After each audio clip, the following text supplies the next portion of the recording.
Art is too important not to share. Welcome to the Allie and Callie Artcast. Hi, I'm Allie. And I'm Callie, and we're with the Coeur d'Alene Arts and Culture Alliance. Hello, everyone. Hi, guess where we are? I think we're in Pullman. We are on the WSU campus. Go Cougs! I know. It's pretty exciting to take a little road trip. It's a beautiful drive from Coeur d'Alene. Let's just say the Palouse is gorgeous. It is gorgeous. And I don't think I've ever been on this campus. I've only driven by, I don't know why, a long time ago. But I've had many friends go to this campus. So it's a beautiful campus. Yeah. And you know what's really cool about it is there is a ton of public art on this campus. We saw some driving in, trying to find the right building. Yeah, right? I know. We did get a little confused. This is a big campus. It's huge. Yeah. I went to a small private college, so my campus was a lot smaller than this. So and the area is much different than where we were this weekend. Yes, we were in Canada, and it was lovely in a different way. So many mountains, so many trees, so much water. It was gorgeous. It was beautiful. Yeah. Lots of huge mountains. Yeah, so pretty. Got to spend some time in Revelstoke at the Luna Festival. Great and then we music. Went and spent a night in Nelson on our way home. So fun. Yeah, There's really great pretty. architecture in Nelson.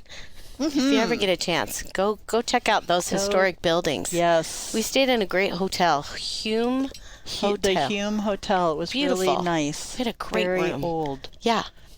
Anyway, here we are on the WSU campus, and we're pretty excited to be down here talking to Danh Pham. He is The new maestro of the Coeur d'Alene Symphony. Right, but he works here at WSU Yes. as the conductor. And actually, we're going to let Dahn tell you a little bit more about himself and what he does here. So welcome, Dahn. Thank you so much for having me. It's exciting to be here. I get to meet the local celebs of Coeur d'Alene. This is fantastic. Well, In our own minds. Well, a little bit of something about me. I always think about this every morning when I walk to work or I get dropped off. You know, I wear a lot of hats, and don't let anyone think that I'm complaining. I mean, please, it's not that. I'm so fortunate to be able to do what I do, but I do wear a lot of hats here at WSU. Like Callie referred, I'm the conductor of the Symphony Orchestra here at the university. I am also director of bands, which is a fancy way of just saying I conduct the top wind ensemble, which is a concert band group, along with being the music director of the Coeur d'Alene Symphony Orchestra. I also conduct the local symphony here in Pullman, Moscow as well too, with the Washington, Idaho Symphony. So amongst, there are days where I have to absolutely just segment my time and make sure that, okay, what hat am I wearing now, and who am I speaking to, and what am I doing? And it can be a challenge at times, but it's all under the umbrella of I'm really lucky to be doing what I do. I mean, there are not many people that get to say that. My job description daily is I get to make music, literally making music with other colleagues and other musicians, and I get to be a part of that, that creative process of making beautiful sounds, or try to make beautiful sounds every single day. So yeah, today's a WSU Symphony Day. I have a concert later on tonight with my university students, but later on this week, Thursday, Friday, Saturday, it's a busy Coeur d'Alene Symphony weekend with rehearsals and with concerts, our first. So yeah, just really excited to be doing what I'm doing. Yay, that's so cool. The first concert with the symphony, is that your first conducting with the symphony? Technically, no. Just do a little bit of a deep dive into the history with this orchestra. I've been living in the Palouse for 10 years now. I was first introduced to the Coeur d'Alene Symphony back during its last music director search in 2017. And I have had, honestly, an honest love affair with this symphony for the last 5 or 6 years, because I was fortunate enough to be a music director finalist the last time around. And of course, at that time, I was a different person, and the symphony went a different direction. No hard feelings, of course, because we all live in the world of, this is the professional world of music making, and we don't always get what we want. But what I think I gained more from in that experience was I got to meet my now colleagues, but then I met what was soon to be a relationship that I have now. I met just this wonderful system, this wonderful community, and I fell in love with the orchestra. And I like to brag, and I'm making public right now, is the impressions that were made upon me of how to operate a professional orchestra, how to have community relations, how to really be a part of the fabric of the community through a musical organization has stayed with me. So through that process, when I first met the Coeur d'Alene Symphony Orchestra in 2017, I've really kind of brought that model everywhere I've gone, and it has served me really well. That's because awesome. quite honestly, in 2017, I was a different person. I didn't wear as many hats as I do now. But because of those experiences, I was able to open other doors, and those opportunities came to me because of that experience. So I'm extremely grateful for my experience in 2017, and now 5-6 years later, I was approached to be the music director, and it was an instant yes. It was something that I couldn't pass up. It's something that my family was really excited for me, because they, my wife and my entire family just knows how much I love the orchestra. I love the people that are in it. So it's just something that it's been a labor of love since 2017, and a love affair, I should say, since 2017. Has just continued on. It's just really starting to blossom now. That's awesome. Yeah. I love that. That is exactly what we say the arts do for people. Is it opens Absolutely. doors and makes you bigger and better and And more. inspires you. Yeah. It really has. Yeah. Oh, I love that. That's great. So tell me, how did you become a musician? A little bit in my background, I am the son of Vietnamese immigrants. Music was never a part of my life growing up. I wouldn't say I was self-taught. I was introduced to music through the public schools. It was something that I gravitated to because it involved socializing, being around other people, but there's a meticulous nature about music that really appealed to my personality, that to be good you have to just have at it constantly. The failure rate was really, really high, and I had my share of lots of those, but it appealed to my detail oriented personality. I heard a colleague once say that musicians are a weird bunch because we really do fail our way to success, and that's really, really true. You have to get used to going through, well, the arts are in general like that. You have to be just used to rejection constantly, but with each rejection, with each quote unquote failure, you make yourself better and better and better, and really did appeal to how I operated, because I'll gravitate to, some would say it's pessimism. It's not that. It's just like, okay, I gravitate to reality. This is what I have to do better, and I just kind of use that to propel myself forward.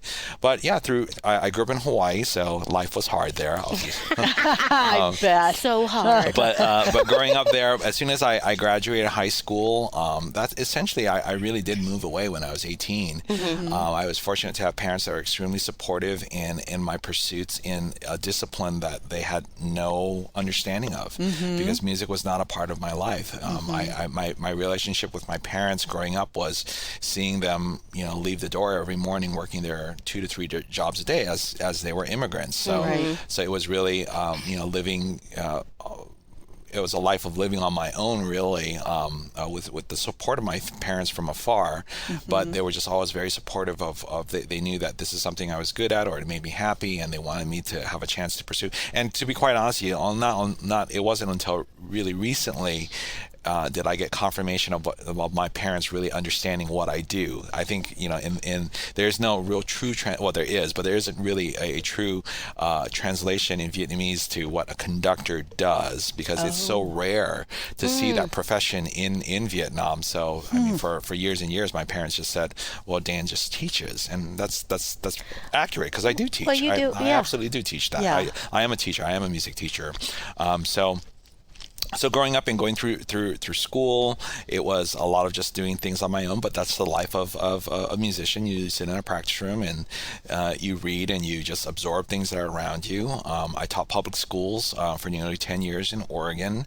I went back and I did some teaching in school. Went back to school in Oklahoma, Texas, taught there for a few years, but then in 2012 got the call to come back home, per se, to the Northwest because of my previous ties in Oregon, but came back to the Northwest, taught in Palouse, and my family and I are extremely happy being here the last decade, and hopefully we'll be for a longer period of time. A long years to time. come. We're lucky to have Yeah, you. Well, thank exactly. you. Thank So you. what instruments do you play? I'm just curious. Well, from a technical standpoint, I'd say I'm a euphonium player or a low brass player, and a lot of people was like, "What is that? What is that?" And you know, it was it's okay now that no one really knows what I play, or they don't recognize the instrument that I identified with the most, because I always knew that I was kind of you know.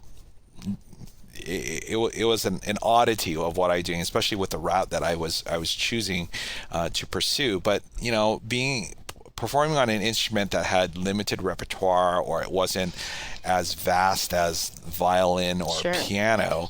I mean, you could spend years and years. You could just spend a decade on the composers that begin with B, for example, and you can just stay there, and you would never venture outside of that. I mean, that just gives you the just the sheer volume of repertoire that existed for certain instruments and all that. And because my instrument was, and it still is, pretty limiting as far as repertoire is concerned, and I hope I'm not offending any low brass players or euphonium players out there, but because it allowed me to explore other things and other interests immediately outside my instrument as well too. So it really was a blessing in disguise that I got a chance to hone my craft, but also be able to explore other interests. And for me, it was teaching and it was conducting, and I found that I was good at that. And that's how it's led me. Truth in speaking, I was actually going to school at one time to be a chemist or a doctor, but that quickly that door shut on me pretty quick because of that objective thing called grades. Oh, those. So that fate chose itself. Darn it, those are hard. Darn I know. that. Yeah.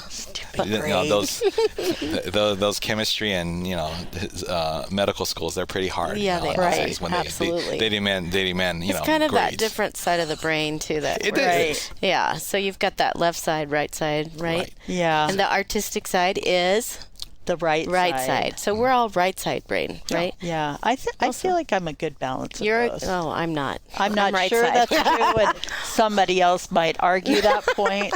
Well, I like to think I am. I thought so. I thought at one time in my life I was the other side of my brain, and then now I'm reminded. My wife is a nursing student, and she goes through all her sciences and whatnot. And now when I look at her studying at night, I look and I went, "Wow, I do not understand anything." Oh yeah.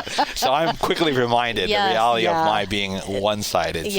One brain-sided. Yeah, my daughter is a nurse, and she is definitely Left brain. Left brain. Right. She's but she also has a musical side, so she's got a little bit of both. But yeah, it does take But this is great that you are now an amazing conductor, and you're teaching. And what is your favorite style? I mean, I don't want to say style, but who's your favorite composer?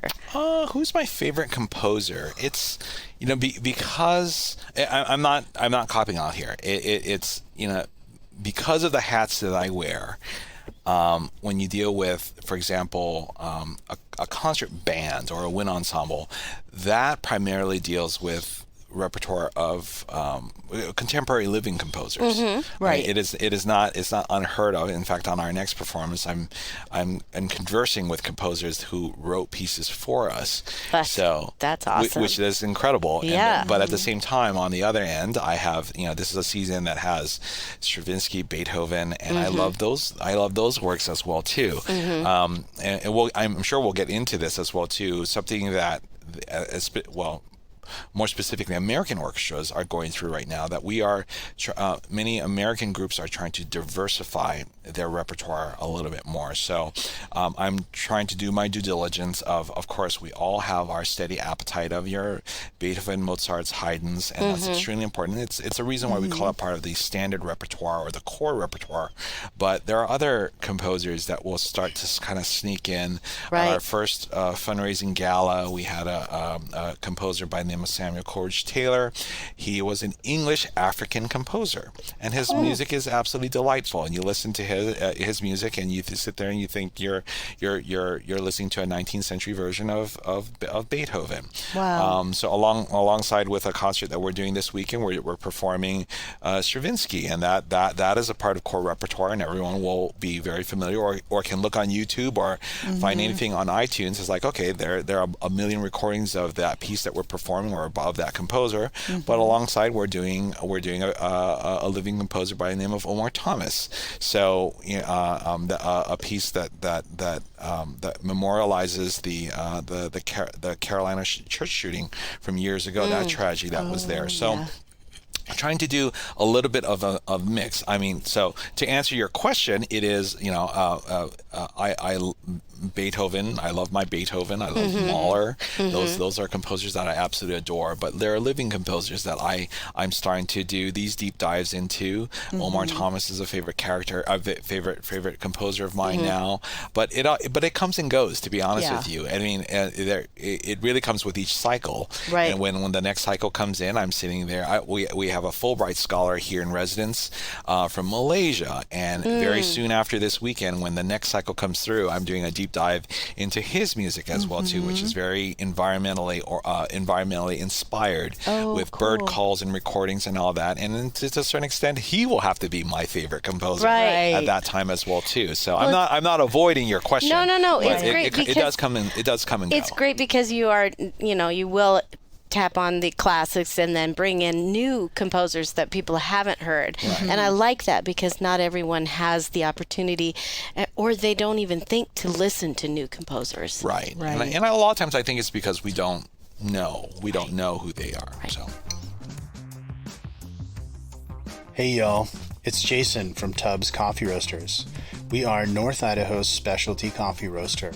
We are homegrown and we are local.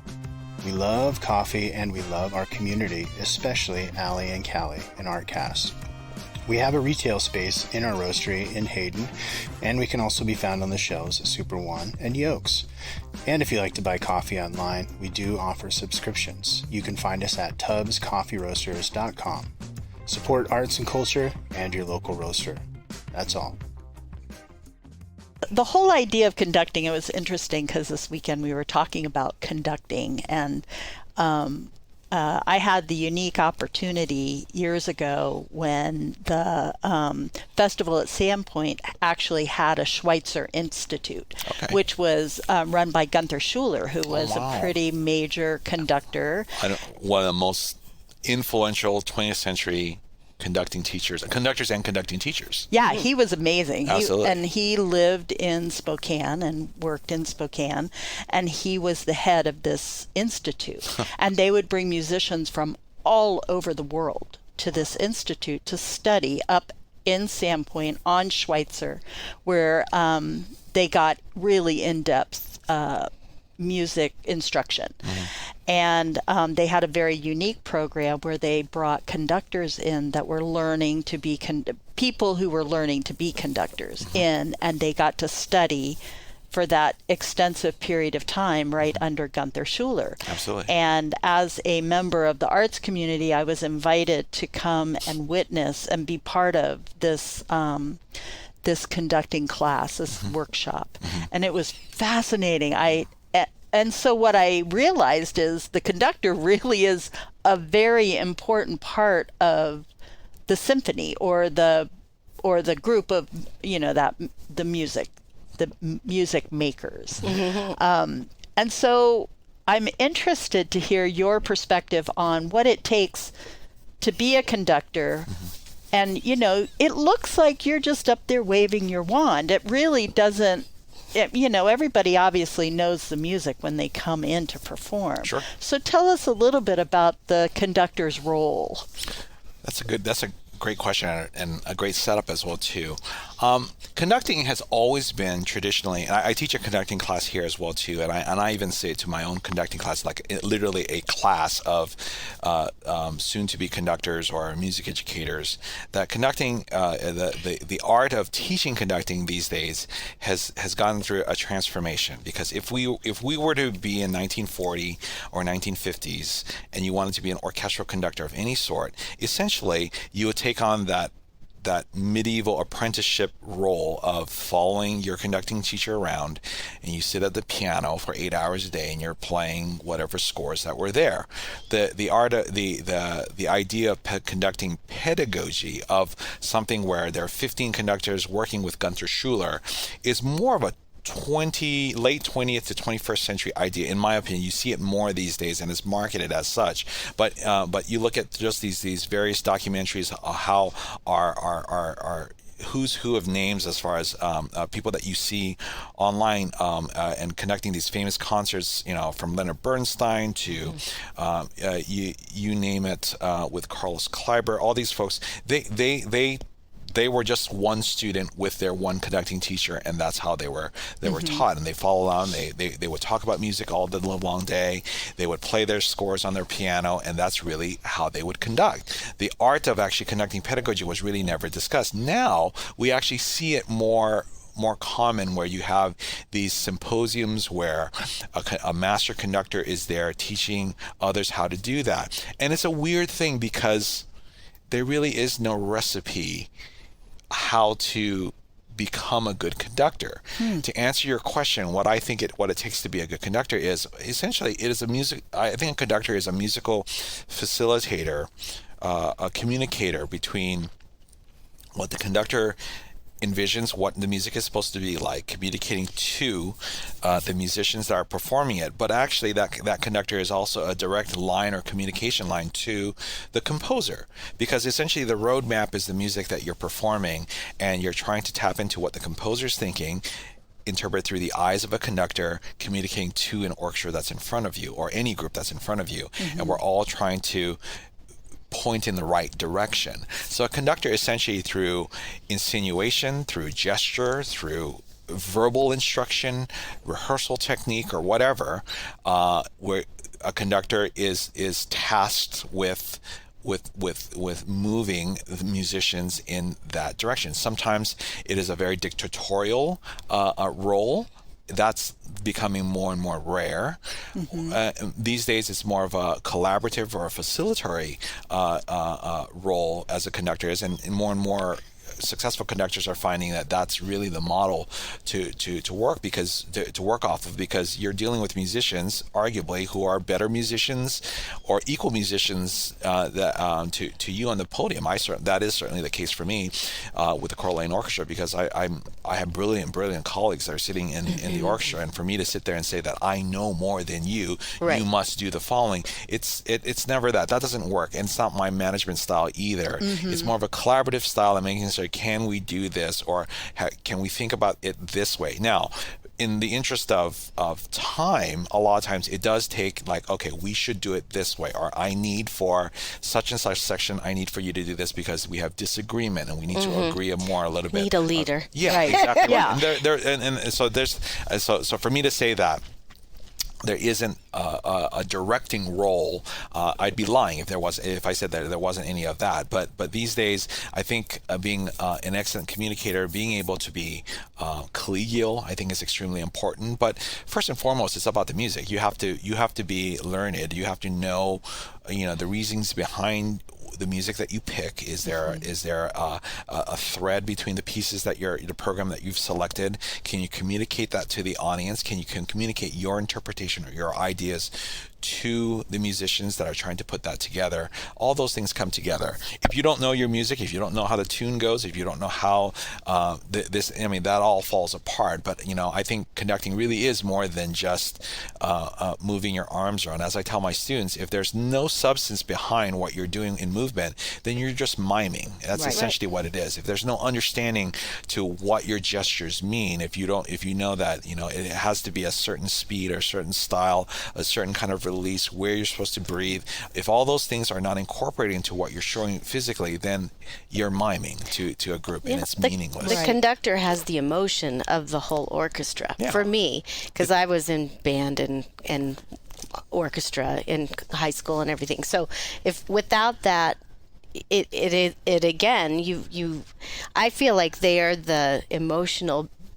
behind all the music, because you can follow the beat. You've got a time signature, you've got the key signature, so you know what notes you're supposed to play, you know the beats, but that conductor, the maestro, is the one telling you this is where we're all gonna build here, and we're all gonna, it's without that person, everyone's gonna have a different feel. Right. So that's what I feel. And for me to just dive a little bit back into my own background, I'm immensely proud of my public school experience, and I'm not equating my colleagues in Coeur d'Alene as public school students. I'm not. But what I mean by that is this past year, many of the musicians, this past week, when we had our various rehearsals, we had just a mountain of things to do, and for some of the musicians that are there, they needed a very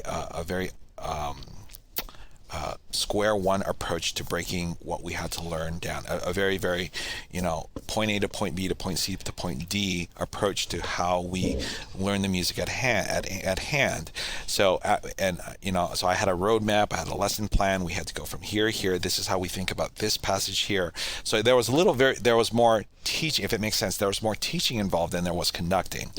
And many of the music educators that were in the group sat there. It's like, well, Dan put on his teaching hat, his band director hat, or his orchestra director right. hat on, and he put away the maestro hat, and he put on his teaching hat, and that's extremely appropriate, and it's not something that I shy away from either, because there seems to be a belief that a maestro just emotes the entire time. No, there are times more. where you just have to just get your hands dirty and just teach, and says, okay, we have to just do that over. We have to know the rhythm goes like this, or I need this to be articulated this way, et cetera, et cetera, et cetera. And that's okay. It's not always just waving our arms. And at that moment, it took the conductor to, and it sounds like I'm bragging about myself, but it took a conductor to be able to adapt and says, okay, the group needs me to be this instead of this in order to be successful. So at that moment, it served no purpose for me to just emote on the podium. It needed me to, the orchestra needs a moment of being able to look at what we had to learn and break that down for everyone to understand at a very, very fundamental level. And I thought it was one of our more successful meetings, because you could feel it. There's an electricity in the air at the end of the evening. Everyone says, we got a lot done today. I understand what we're playing so much better. Right. And I was so proud of them to be able to kind of recognize that. But at the same time, it was okay for me to say this, like, wow, I had a really great rehearsal. That was really fantastic. And it's really rare that I even say that, because a lot of times it's always going back to the first thing we discussed. It's always about, we fail our way to success. All right, what do we do wrong? What do we do wrong? What do we do? And I'm always that person. I always point that blame or that responsibility on myself first. Like, I could have done this better today, could have done this better. But this past rehearsal that we recently had was something that's like, wow, we went from here to here and we covered so much ground. It's because of the willingness of the musicians, but the communication that was involved and the organization that was involved to get there was really, really something. So kudos to the musicians, but it took a lot of work to get there as well too. Wow. How often do you rehearse with the symphony? With the symphony, they rehearse. So starting on, let's say, if the symphony rehearses on a given Saturday, we typically have 4 Thursdays that precedes that Saturday performance. Okay. Oh wow! So 4 weeks. You're basically 4 weeks. But 4 sessions. But 4 sessions over a period of a period of a month. Wow. So they can take what they learn in that session and continue practicing on their own. Yeah. And then they bring that back, and you. Yes. Yeah. The other professional model that exists out there, and possibly is more common, and there are pros and cons to both approaches, but the other approach is to do, if you have 4 rehearsals, you might do a Thursday, a Friday, and a double rehearsal on a Saturday, and do a Sunday performance. So that's kind of the rip the Band-Aid off approach. And there's a lot of great stuff with that as well too, because it's less time, it's time intensive, but it's not time consuming as far as a period of over a month. But then the plus to what we do with the Coeur d'Alene Symphony Orchestra is that there is that period of time that it is, you rehearse, and then that you have 6 days before we meet next to reinforce and fine tune. Right. Exactly. That's nice. Right. So there are pluses and minuses to both systems, and I happen with my many hats that I wear, I'm engulfed in both systems, and I don't prefer one over the other. They're good. But it just gives you more options and more ways to deal with it. That's exactly right. Perfect. That's exactly right. Yeah. So. And how do you choose the music? Do you choose the music for a concert, or how is that? Well, typically, yes. The role of a music director is to choose the repertoire for a given season. For this season here, it's a little bit odd is the wrong word, but there have been repertoire selections or commitments from years past before the pandemic, that ugly word that has to kind of seep into our discussion, that I'm trying to honor. I know that there are certain pieces that were on the docket that unfortunately was never planned to be performed or never got a chance to be performed, that I'm trying to honor that and make sure that we're putting that in to do that. So one of the pieces we're doing on our first concert is exactly that. But for the most part, yes, I do choose. Now, what is interesting about the Coeur d'Alene Symphony Orchestra is there is a players committee that serves as sort of a vetting mechanism or a voice to speak with or to communicate with the music director, saying, "Oh, well, Maestro, we've already performed that," which is very helpful. Well, right. We've done that in the last 4 years. That's really, really great. Or perhaps we might have a bad history with that composer because that won't be received well. It's good to have that sort of input. I know for a fact that when push comes to shove, I know the musicians will be very supportive of the decisions that I make as far as repertoire is concerned. But I like the communication. I don't mind communicating with a players committee to say, what do you think about the flow of this piece? Would this really, really work? And there are details that players have, the operations managers may have, that I'm not prone to. Like, well, our budget for this concert might be this much. Certain things might be cost prohibitive, or more pragmatically, like, we're going to be performing in this venue for that concert. That piece may not work well because of the size of the environment. Speaking of venue, where are you performing on Saturday? On Saturday, we're performing at Northern Idaho College in their auditorium there. So. That's going to be great. It's going to be fantastic. That's a big auditorium. A huge auditorium, and it's just enough room for just a sellout crowd. Absolutely. And can they get tickets online? They can get tickets online, or they can call the Symphony office. So, and maybe get tickets there. CDAsymphony.org. Yes. So for concert one, we are performing, and the theme of the concert is "Welcome to New America." Oh. New is in parentheses because there is undoubtedly an American. It's warmed over Americana. It's not like apple pie is being served or anything, but we have a Star Spangled Banner overture. There's West Side Story, which of course is American as apple pie. One of my favorite musicals. But then we're exploring. We go off the beaten path just a little bit because it's not necessarily. Let's celebrate, patriotic rah. It's not that. Like I mentioned, of our new day begun, which is by composer Omar Thomas.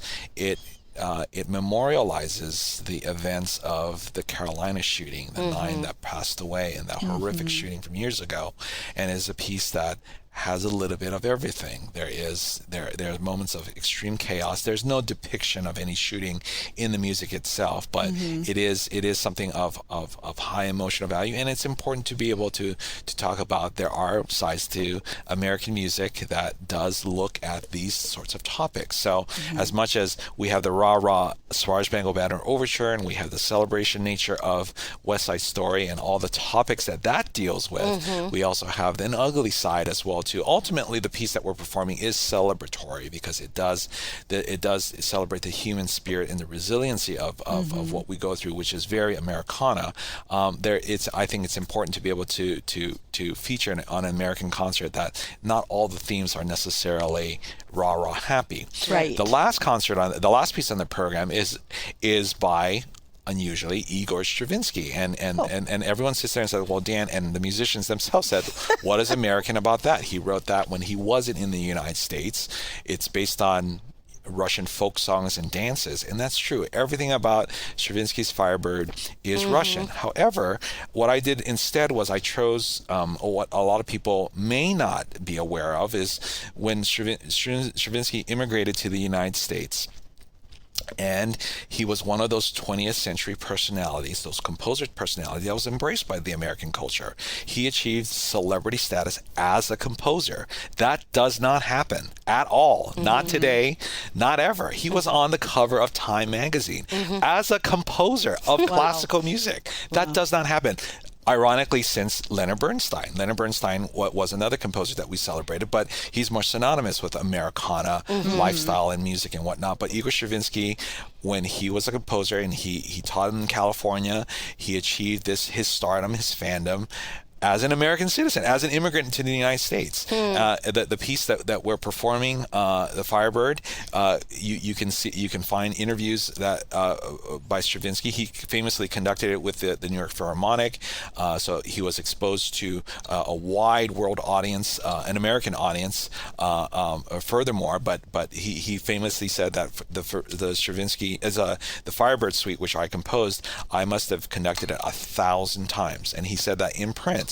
And he didn't say that until he got to see the United States. So as far as that piece is concerned, while it's not necessarily American, it does celebrate an American spirit, which is celebrity, fandom, and he certainly does qualify with that because if there's anything we know in the United States, it's about stardom, fandom, celebrity status, and that is most definitely a part of the United States, a part of the American culture that we're kind of looking at and celebrating as well for too. Sure. Wow. So that's but at the same time, it's a clever way to be able to kind of weave into, a theme, different parts of the world, different voices, and all. It doesn't have to always follow that traditional path that a music director might in the past.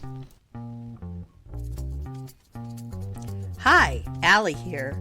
Hey, do you love our Artcast? Be sure to follow us on your favorite podcast app or like us on Facebook to get notifications about some upcoming giveaways, like an official Allie and Callie mug. Our audience is growing too, and we are a great outlet for advertising. Consider being a sponsor, and Callie and I will record an ad for you or help you record it yourself. Thank you for listening. Well, let's come back and talk about the rest of the symphony, Sure. Coeur d'Alene Symphony season. Yes. So the rest of the season is our first concert is on October 1st. It's technically our season premiere, but we already had a concert that we performed in the park, our traditional, our Labor Day performance. But after this first concert, there's a traditional Christmas concert or a holiday concert, which I'm trying to put a different spin on that as well too, bringing in pieces that we may not have heard before by different composers. But all in all, it is a traditional holiday concert. Moving into the spring, I'm really happy to say that Phil Baldwin, who is our concert master, my colleague in Spokane, and quite technically and no, officially, he's the assistant conductor of the Coeur d'Alene Symphony Orchestra. He'll be conducting the January and February cycle for the symphony, and that typically is the side by side with the Coeur d'Alene Youth Symphony, and it's something that brings in youth from the community, and it is pieces that it's a side by side, so it's the youth symphony players performing side by side with the Coeur d'Alene Symphony musicians themselves. So it's always a big community attraction to be able to see students and professionals on stage performing together. But the part of that I wanted to make sure that we put a spotlight on is Phil Baldwin is conducting that. He's an important part. He's an important part of the symphony, both in leadership but institutional memory wise. He's a phenomenal musician, teacher, conductor, all the above, and he sits right there, as to my left, as I'm conducting the group, and he provides that musical leadership within the group as well too. So vitally important and an incredible colleague. So to be able to turn the reins over to him for a concert series, and something that I want to make sure that we're developing moving forward, that an orchestra can't just be doing it for one person, whether that be a music director or an executive director or anything. It has to be driven by several different drivers. That's why when you know your organization is successful, that anyone can come into it and no one misses a beat with that. An efficiency expert would sit there and says, well, Dan, that means we don't need you. No, it's not that for an arts organization. We want to make sure that we're standards driven and not personality driven. If they're doing it just for me, or they're doing it just for any one person, you remove that person and the system falls apart. Right. That's inefficiency in itself. So to be able to have Phil Baldwin be a part of the season as a conductor is vitally important to me. And I think it's important for any arts organization to get different perspectives, which is why we bring in guest soloists, but it's important for me to bring guest conductors in as well too, because we all learn, and I learn as well too. I learn to see how different maestri run rehearsals their way and program their way and conduct their way. So I think it's important for all of us to see and hear different musical opinions, and it's really important. Our fifth concert of the season 1, 2, 3, 4. The fourth concert of the season, is our young artist competition, and that is nationally known. The Coeur Symphony brings in these young artist competition winners, which they themselves, every single winner that the Coeur Symphony Orchestra has featured is already or has gone on to become national or international stars on their instruments. Wow. So it really is a world-class event as far as the performers that we put a spotlight on, and they just happen to be young artists. So there are people in the neighborhood of 21 or over, under, just plus or minus a few years. So true prodigies and just the immensely talented young people performing. And then we get to the end of the year. Our last concert of the year is of a different flavor. It's called South of the Border. It's featuring composers that are not from the United States, rather from Mexico, from anywhere literally south of the border. Right. Yeah. So it's something it's important to me to feature other composers' styles, compositions that fall outside of your Beethoven, Mozart, Haydn's, and it gives us a chance to hear music of different cultures. And I think it's really important for us to embrace that, because that's where we are as an American orchestra now. It's like we are made up of so many different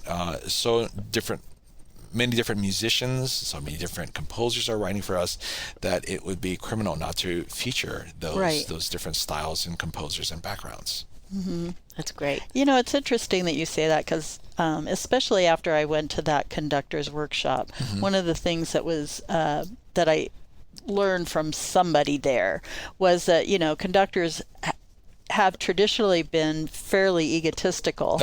And not wanted to share the stage, so it made it very difficult for young conductors to actually get the experience that they needed to conduct on stage. So it makes me so happy to hear you say that you're all true. Yeah, you're opening it up to young people to be able to. I think it's really important.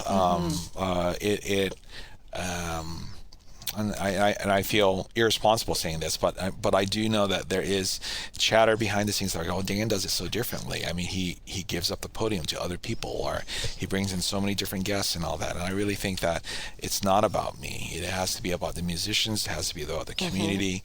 We feature local talent for that reason. We have local artists, local conductors. We have an input. There's more of a buy-in by the community for that. I think the days of it being about the conductor are nearly gone, if they're not gone already. Right.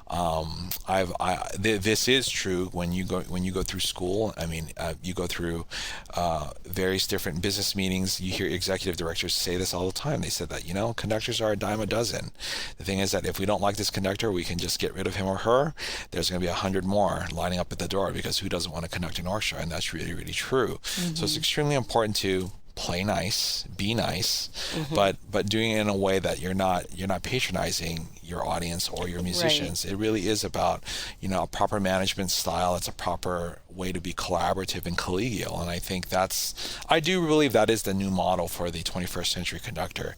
The days of being tyrannical or dictatorial are over, and with heavy involvement with any human resources department and all that. I don't think they'd have it any other way either. I mean, no one is to be put on a pedestal. So if that's the case of how we operate in the everyday proceedings of business and all that, how wouldn't you operate that artistically as well too? How are you not collegial? How are you not collaborative when you're sharing a program? Because there has to be that side of it as well too. Right. So we have to be a little bit. I mean, music is about sharing. Music is about other people. It makes no sense to me that a certain person gets to ignore those rules when it comes to their specific profession.